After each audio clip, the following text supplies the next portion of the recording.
So, good morning mga bay. So, may buntag din magluluto rin. I will cook the adobong tangkong. So, let's put the ingredients. Mura na itong ingredients. So, ahos, kayin,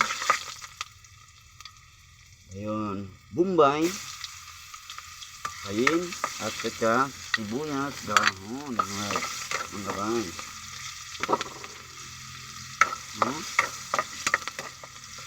Mga kontrada sa kuwan adobong kangkong. So paigon sa nato bago ilunod ang tangkong. Paig na, ilagay natin ang tangkong. Okay,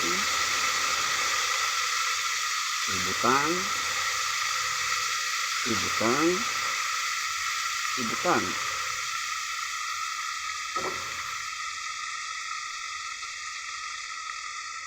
Okay, lagyan ng tuyo.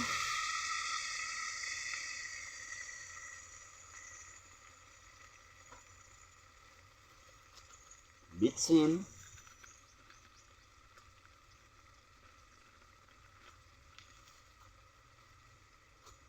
Saka magic. Di yun yung mawalang magic sarap ba eh. Isang tatlong tak. Tatlong tak yun.